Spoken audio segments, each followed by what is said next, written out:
First time I went on Labre was my freshman year, and I got into this conversation with a man who had just gotten out of prison, and it was just incredible. Like, this conversation, I could feel it just prying my eyes open to further understand the world and what it actually is like, and to further understand like the close proximity of suffering to my comfortable dorm room.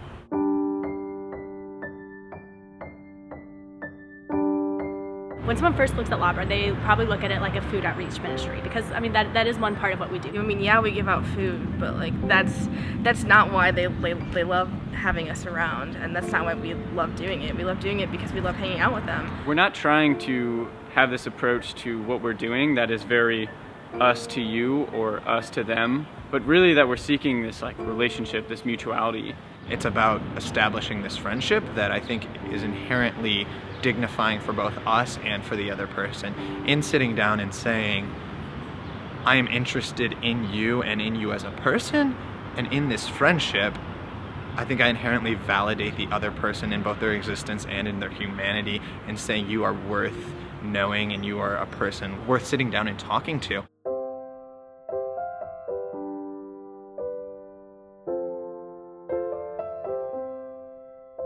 Ultimately, the power of Labre rests in the power of solidarity, which is to come to see yourself as deeply connected to other people, regardless of difference. Really letting those barriers fall of this is what homelessness is, or this is the reason or the root cause of homelessness, and being able to perceive it as a much more complex issue that real people suffer with for real reasons. I realize like we are the same people.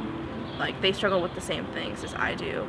The only difference is location. Yeah, the 11 was opening day. They don't having the little thing for everybody. That was Monday, right? Yeah, that was Monday. Yeah. And there's some parts on And their first game was yesterday. Many college students can have a very narrow focus if they aren't experiencing what's actually going on in a city, especially in St. Louis.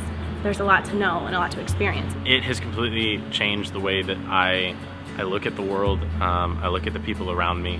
I've met more people that have showed me gratitude and appreciation, love of God, love of each other than I've ever experienced with someone that lives in a house.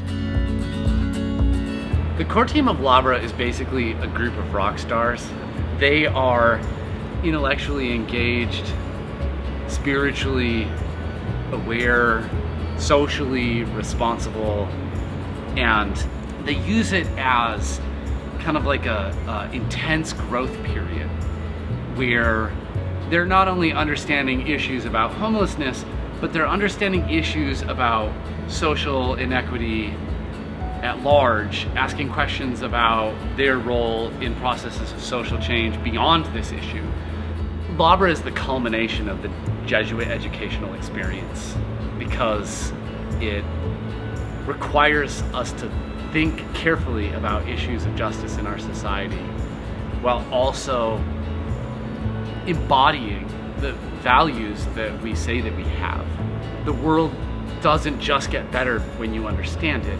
The world gets better when you use your understanding of it to act inside of it.